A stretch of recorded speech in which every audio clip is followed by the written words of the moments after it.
Donc on va commencer par un petit survey, même si je pense que c'est ultra biaisé. Mais bon. Qui dans la salle utilise VS Code? En fait, qui n'utilise pas VS Code du coup?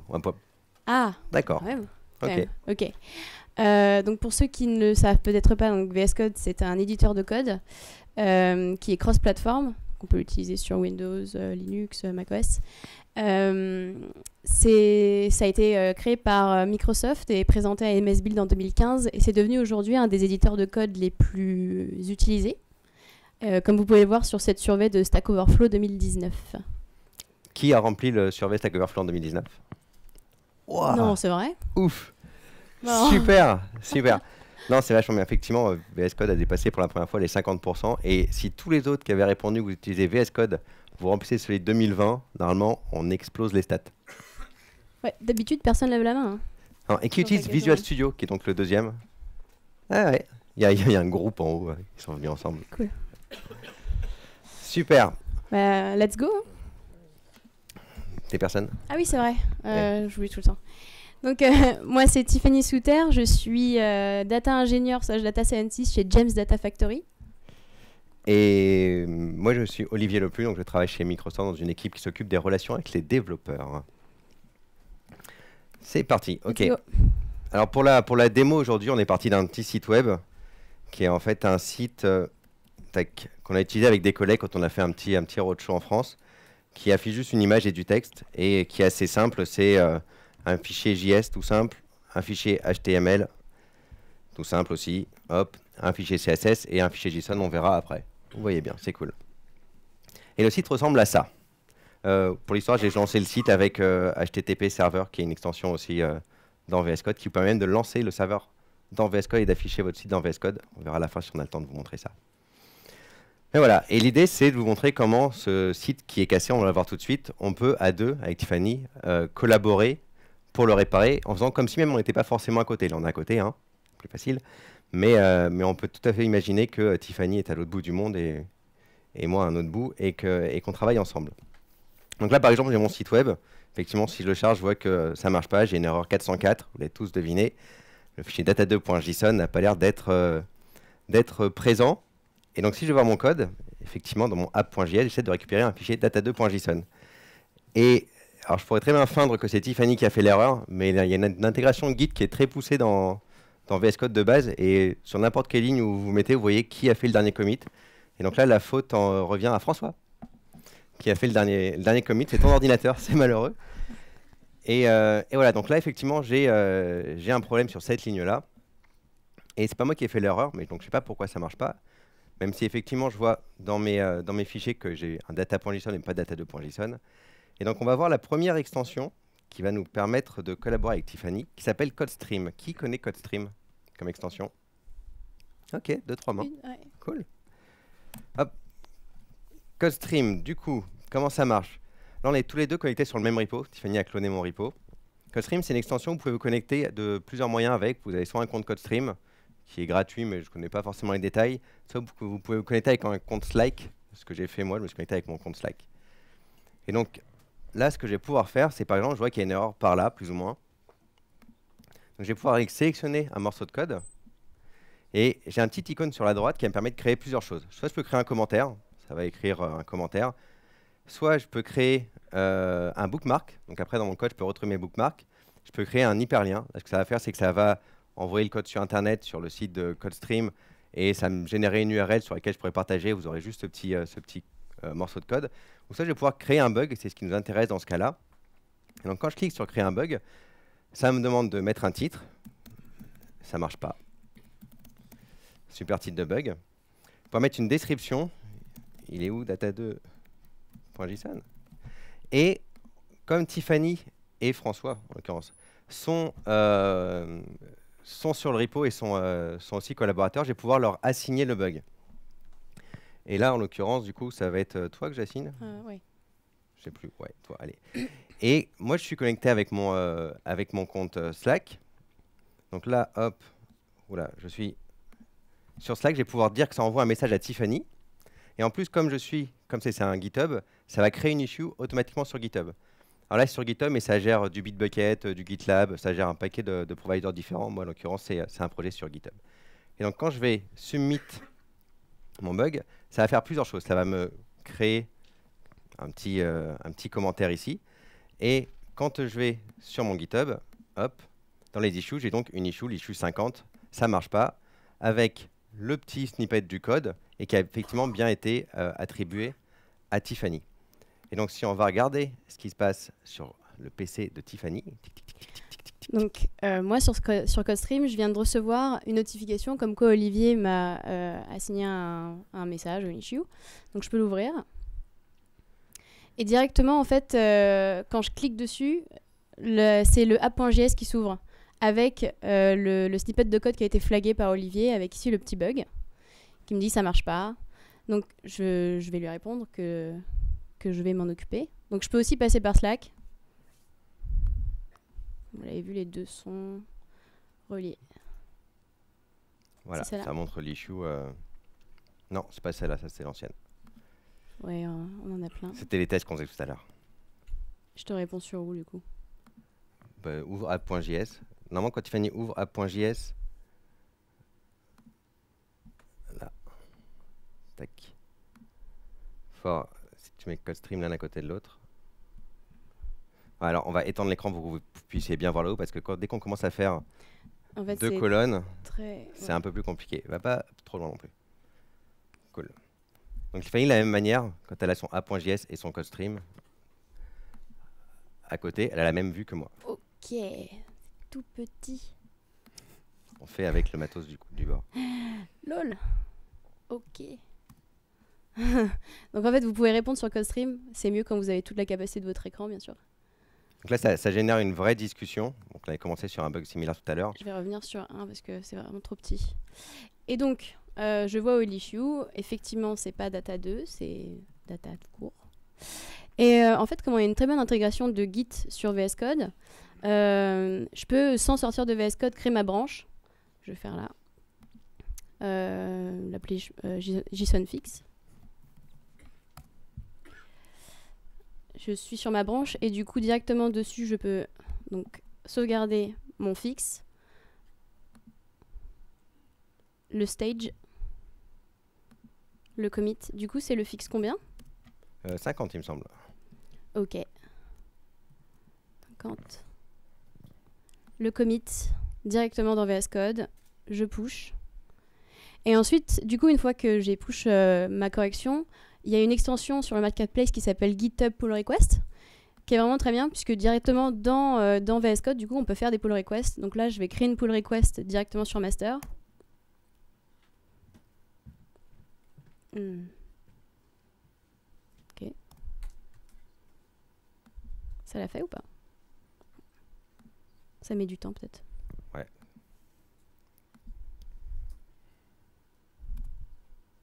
Ouais, vas-y. Mais je l'ai fait 2 fois, je crois. Allez, le wifi là. Hop, hop, hop. Ah. Ok. Ok, les aléas du direct. Fais un petit pool pour voir. Côté. Non, c'est déjà 5. Je vais voir si elle a été créée. Normalement, ça me crée une pull request ici. Ça l'a pas créée. Elle n'a pas été créée. Let's do it again. Attends, est-ce que je peux étendre mon écran parce que je vois pas si je suis logué sur mon... On fait avec un vidéo proche 1024. C'est bon, normalement. Choose target. Toujours pas la pull request qui est arrivée. Si. Created. Ok, donc une fois que votre pull request... Ma pull request a été créée donc dans GitHub. A été créée. Est-ce que vous voyez mon écran là? Ouais, on voit sur ton écran. Donc, elle va se loader ici quand ça a marché. Et du coup... On est en train de perdre le Wi-Fi. L'idée, c'est que là, du coup, on va avoir une interface graphique qui va se lancer, qui va permettre d'éditer la pull request. Et Tiffany va, par exemple, pouvoir me la signer. Sinon... on l'a perdu dans les limbes de l'Internet. Vas-y, essaie de la refermer et de la rouvrir pour voir. Ouais. Qui a déjà utilisé l'extension GitHub pull request ou qui la connaissait? Fixe. Tac. Ok, moins que CodeStream quand même. Je vais l'ouvrir là. J'espère que ça a marché. Ah, yes. Ok, elle est ouverte. VS Code est vivant. Ok. Non, oui, si. Et donc, comme Olivier est contributeur, enfin, c'est son Git, du coup, je peux la signer en tant que reviewer. Et normalement, il devrait le recevoir directement Donc, sur GitHub. comme on le montrait juste avant, effectivement, si on n'en est pas passé par GitHub, par l'interface pour le faire, mais effectivement, on a une pull request qui est apparue dans GitHub, donc, qui a été créée depuis l'extension, où on voit effectivement la pull request mais assignée pour la review, et c'est ce que je vais faire. Et effectivement, moi, quand je retourne dans mon VS Code, j'ai la même extension. Et alors, je peux voir toutes les pull requests si je veux, et en l'occurrence, ce qui m'intéresse là, c'est que je vais pouvoir voir les pull requests qui me sont assignées. Donc là, je vois qu'il y a une pull request qui m'a été assignée. Faire plusieurs choses. Je peux regarder effectivement les fichiers qui ont changé, ce qui s'est passé, etc. Et je peux voir la même chose qu'a fait Tiffany. Donc la même interface, je vais pouvoir check out sa branche. Donc là, je vais passer, là je suis sur Master, je vais passer sur JSON fix. Voilà, il est en train de la pull. Et effectivement, normalement, mon fichier app.js a dû changer. Et si je retourne sur mon site doit marcher. Donc voilà. Et à partir de là, je peux aussi du coup, merge la pull request. Tac, je crée le merge commit, j'approuve, tout ça. Et je vais exit la review. Il approuve ou... Ouais. Je vais exit la preview de Tiffany, je vais retourner sur master que je vais synchroniser. Et donc, dans mon GitHub, ma pull request du coup a disparu, j'en ai plus d'ouverte. Et comme Tiffany avait appelé en plus son commit fixe DS50, ça a automatiquement fermé l'issue 50. Donc, je n'ai même plus d'issue d'ouvert. Donc voilà, ça c'était la première extension qu'on va vous montrer. C'est bien quand on bosse de manière plus ou moins asynchrone, c'est-à-dire que je vais créer une issue, vous avez vu, on a toute une interface pour discuter, mais Tiffany peut répondre dans 2, 3 jours, une semaine, et c'est pas forcément ultra pratique quand on a un problème tout de suite. Donc une autre extension qui est sympa pour faire plus de direct, c'est une extension qui s'appelle LiveShare. Qui connaît LiveShare comme extension? Nice. Un peu plus de monde. Super. Donc LiveShare, c'est une extension qui est développée par Microsoft et qui va permettre de créer une session de collaboration en direct. Là, par exemple, je vais créer une session de collaboration. Ça va me générer une URL que je vais pouvoir envoyer à différentes personnes. Donc là, j'ai une URL. Je vais pouvoir l'envoyer à Tiffany. Alors moi, en l'occurrence, j'ai en plus un plugin Slack dans mon VS Code pour discuter. Donc j'envoie le lien à Tiffany. N'est-ce pas? Voilà. Ok, et du coup, moi, une fois que je reçois le lien, quand je clique dessus, ça va m'ouvrir une nouvelle instance de VS Code. Et là, en fait, ce que ça va faire, c'est que vous n'avez pas besoin de cloner le projet normalement. Je vais avoir directement accès à tout le projet de Olivier directement depuis la session LiveShare. Voilà, là, vous voyez, c'est en train de synchroniser en fait le code. En fait, même s'il n'avait pas cloné mon projet avant, ce qui était le cas pour la démo de CodeStream, et finalement, ça va synchroniser tout le projet, pareil, dépendamment du Wi-Fi qu'on a. Ah, magnifique. Nice. Et donc, voilà, Tiffany, normalement, si je reviens par exemple sur mon code, je vois le petit curseur de Tiffany en haut. Je ne sais pas si vous le voyez. Le Amagash, c'est donc Tiffany. Et de la même manière, si on regarde chez Tiffany ce qui se passe, hop, on peut fermer ton... J'essaye. Pardon. Trop de fait. Voilà, vous voyez mon petit... Ça arrête pas de sourire, c'est pas grave. Vous voyez mon petit curseur qui apparaît dans sa fenêtre. Ok. Et, ouais. Donc là, en fait, on se... Exactement. On peut écrire A2. Ah, mais comme je suis obligé de balancer d'une fenêtre à l'autre, effectivement, on voit Tiffany qui peut écrire sur mon code et inversement. Et elle peut donc vraiment interagir. Par exemple, si tu as des choses que tu peux corriger sur mon code, je t'en prie. Oui, donc par exemple, là, tu peux convertir cette fonction en fonction async await. Ouais. Donc en fait, il y a une très bonne intégration aussi dans VS Code pour faire des quick fix comme ça. Et donc, il suffit juste de cliquer directement sur le quick fix et ça peut convertir ta fonction directement async await. Donc, je la fais ici. J'espère que tout le monde ici fait des async await quand ils font du JavaScript parce que c'est bien mieux. Merci. Aussi, là, pour ta fonction talk, on peut la quick fix, la convertir avec MaxScript 2015. Du coup, je le fais pour celle-là. Tu peux le faire pour les autres. Ok. Et donc, en fait, moi, j'ai encore une fois pas le code d'Olivier sur mon ordinateur. C'est directement dans la session que je le fais. Je sais pas s'il y en a qui bossent encore avec les prototypes, mais effectivement, il y a une intégration dans VS Code qui permet de convertir tout votre code dans une syntaxe quand même plus moderne. Et donc là, ça convertit toutes mes fonctions prototypes en classe. Et normalement, le code, le site marche toujours, hein, toutes ces corrections, magnifique, ça marche toujours. Donc en fait, quand Olivier se balade sur son code, moi réellement, j'ai pas besoin de scroller ou de suivre son truc. Je vois exactement ce qu'il est en train de faire en fait. Je sais pas si on voit sur l'écran, mais quand il scrolle, je vois ce qu'il scrolle, je vois ce qu'il regarde, je sais exactement ce qu'il est en train de faire. Donc on peut vraiment on peut vraiment suivre comment l'autre est en train de coder, qu'est-ce qu'il est en train de regarder, qu'est-ce qu'il est en train de faire. Voilà. Là par exemple, il a ouvert le style.css, je l'avais pas d'ouvert moi, et ça m'a changé de fenêtre automatiquement avec lui. Donc on peut vraiment suivre ce que fait l'autre. C'est bien, par exemple, si vous donnez une présentation dans une classe et qu'il y a tous les étudiants qui peuvent regarder ce que vous faites, il pin, donc c'est le petit pin en haut, donc Tiffany va piner, et du coup, son curseur, en fait, son VS Code suit tout ce que je fais. On peut même faire une session de debug. Ouais, ou même avoir. On a le terminal, par exemple, je sais pas si vous voulez montrer le terminal. Ah si. Ouais, ça va. On a un terminal, effectivement, qui est commun. Par exemple, moi, si je fais un ls dans le terminal. Bah, toi, oui, mais en fait, si comme c'est lui qui host, si par exemple, moi, je veux... Comment j'ai fait ça? Tu m'as autorisé? T'es pas sur le bon bash. Attends. Ah, ok, d'accord. J'ai un bash shared. Excusez-moi, j'étais là. Wow, je suis dans la matrice. Ok. Moi, je fais un ls, elle le voit, par exemple. Ouais, par contre, moi, j'ai accès à ce terminal-là qui est partagé. Si je commence à écrire dedans, il va me demander si je veux faire une request pour read and write. Attends, on voit pas. Hop.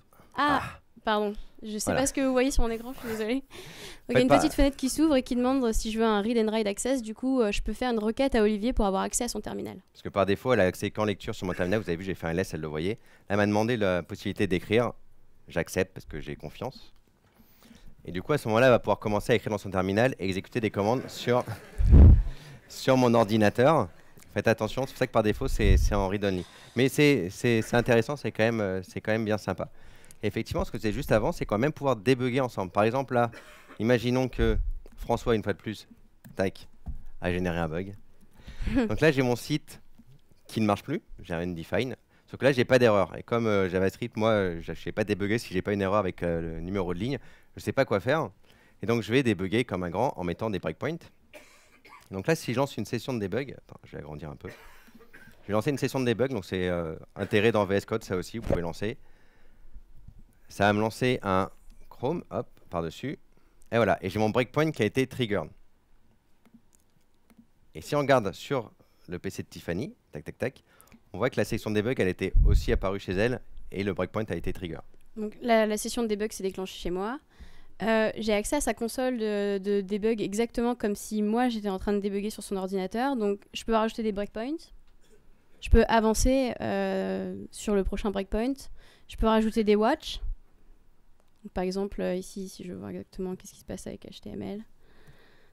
En fait, j'ai vraiment accès à tout comme si on était ensemble sur le même ordinateur. Et du coup, je peux aussi corriger l'erreur. Et ça... On voit automatiquement qui s'écrit de mon côté. Ça s'écrit automatiquement, Olivier n'a pas forcément à toucher. Donc en fait, on peut lancer une session de debug ensemble et quelqu'un peut, par exemple, review tout le code avec une autre personne, lui montrer où sont ses erreurs, quelque chose comme ça. C'est très bien pour apprendre ensemble. Ou par exemple, où vous pouvez faire passer, par exemple, des entretiens d'embauche ou des trucs comme ça. Et la MPU, c'est elle qui a fait le contrôle S, elle a sauvegardé le fichier de son côté, donc elle a vraiment accès à mon système de fichiers aussi. Effectivement, mon site est réparé, c'est magnifique. Donc voilà, c'est intéressant de voir que finalement, on peut vraiment collaborer en direct. On peut même faire des choses un peu plus compliquées. Là, par exemple, on était sur un serveur Node. Serveur Node, c'est assez simple. Moi, je peux lancer, mais Tiffany ne peut pas le lancer, par exemple. Si elle veut débugger de son côté et qu'elle n'a pas un serveur Node d'installer, elle ne va pas pouvoir. Donc, ce qu'on va pouvoir faire aussi avec LiveShare, c'est que je vais pouvoir partager un serveur. Donc là, je vais pouvoir, par exemple, je dis que je veux partager mon port 8080, qui est le port sur lequel tourne mon serveur. Je lui donne un nom. Hop, ça c'est un nom. Très bien. Je ne sais pas si vous avez vu directement dans mon VS Code, ça a partagé le serveur. Et du coup, quand je clique dessus, après, j'ai accès... Donc on ne voit pas effectivement le haut, mais la Tiffany est sur localhost 8080, sauf que c'est mon serveur qui tourne, c'est mon localhost. Et finalement, vous pouvez partager n'importe quel port. Donc là, c'est un port 8080, mais imaginez que vous développez sur autre chose et que vous avez un serveur Mongo, un serveur, peu importe ce que vous voulez. je peux ouvrir tous mes ports, tout rediriger tous mes ports vers les ports de Tiffany, et donc pouvoir, pareil, lancer des requêtes sur mon serveur Mongo, mon serveur I2S, enfin, tout ce que vous voulez. Donc c'est assez pratique, encore une fois, pour pouvoir débugger à distance sans que l'autre personne ait les serveurs installés ni le code. Du coup, une fois que si jamais Olivier là, quitte sa session, après, moi, ça s'arrête pour moi aussi. J'ai accès à plus rien du tout. Oui, moi dans LiveShare, à partir du moment où je quitte la session, tout le monde perd tout. Il y a plusieurs choses qu'on peut faire. Hop, il va falloir que je réduise. Ah, pas autant. Là, on voit par exemple, en bas, non, est-ce que je dois encore réduire pour voir ça? Tac, tac, tac, tac. Voilà, là on voit les personnes, non, là, qui sont connectées. Donc là, il y a Tiffany qui est connectée. On voit pas très bien. Vous voyez pas très bien, mais sinon, j'ai pas l'icône en bas qui s'affiche. Mm. Donc globalement, vous avez moyen de voir toutes les personnes qui sont connectées sur votre session LiveShare. Et en fait, vous avez... Enfin, je te prends 2 minutes de plus. Vous avez des settings pour l'extension LiveShare. Et vous pouvez configurer pas mal de choses. En l'occurrence, dans les choses vite fait du coup, vous pouvez autoriser les personnes, les guests, à lancer des sessions de debug. Vous pouvez, donc moi quand j'en lance une, pareil, il y a une option là-dessus. Quand j'en lance une, ça va automatiquement lancer chez Tiffany. Mais on peut très bien dire que j'en lance une et ça ne lance pas chez les autres. Donc là, c'est pour dire que Tiffany peut en lancer une sans que ça lance chez tout le monde. Vous pouvez donc partager le terminal automatiquement. Conlance, on s'en fiche. Le mode de connexion, je ne l'ai pas dit, mais l'extension, comment elle marche, LiveShare, c'est du direct. C'est-à-dire qu'il y a la connexion qui est faite, la mise en relation qui est faite sur un serveur Azure quelque part tout au début. Mais après, en fait, c'est chiffré de bout en bout. C'est directement entre Tiffany et moi. Après, si jamais ça ne marche pas, s'il y a un problème, ça peut passer par un relais. Et c'est quelque chose que vous pouvez configurer dans les settings. Là, quand c'est en auto, ça passe en direct quand ça peut, et ça passe par un relais si jamais ça ne marche pas. Mais vous pouvez dire, moi je veux toujours que ça passe en direct parce que je veux jamais que ça passe par Azure par exemple. Vous pouvez configurer un mode relais automatiquement si vous savez qu'il y a des ports un peu louches qui sont bloqués chez vous. Qu'est-ce qu'on peut faire? Bon là, je suis sur version Insider, donc j'ai toutes les alphas qui arrivent, etc. Focus Behavior, bon, c'est pas forcément intéressant. Guest Approval Required. Là, en fait, j'ai balancé le lien Tiffany, elle a cliqué dessus, elle a automatiquement rejoint. Ce que je peux faire, c'est envoyer le lien et quand même que ça me demande l'autorisation à chaque fois d'accepter que les personnes elles se connectent. Le guest limit, par défaut, c'est 5 personnes. Vous pouvez monter à 30 personnes, le nombre de personnes qui peuvent se connecter sur une session LiveShare. Mais 30, c'est un peu... 30, non mais 30, si tu as une classe effectivement avec des étudiants par exemple, oui. Ça peut être intéressant. John Debug Session, là j'ai dit effectivement quand je crée une session de debug, Tiffany la rejoint automatiquement. Name Tag Visibility, là c'est effectivement quand on est 30, là on voyait le nom de Tiffany, c'est bien, mais quand il y a 30 personnes, ça devient un petit peu Disneyland dans le code avec toutes les couleurs. Donc on peut dire qu'on ne veut pas forcément que les noms des personnes s'affichent. Et le co-author, c'est finalement quand on fait des modifications ensemble, ça génère automatiquement un co-authored dans le commit de GitHub. Donc vous pouvez activer ça aussi. Et voilà. Voilà, globalement, les différentes choses qu'on peut configurer. Merci beaucoup. Merci beaucoup.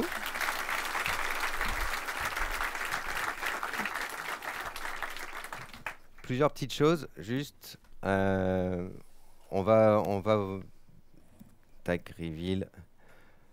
On va partager les slides, on les mettra sur Twitter juste après, quand on aura le temps. Il y a les liens de toutes les extensions qu'on vous a montrées, si vous voulez les installer, plus certaines autres, Pomodoro, etc., qui marchent avec LiveShare. Et on fait signe. N'oubliez pas, vous pouvez voter pour la session s'il y a des choses qui n'étaient pas claires ou c'était super bien, ou vous avez appris des choses.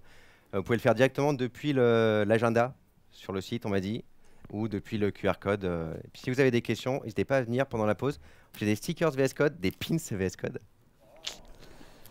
Donc voilà, merci beaucoup.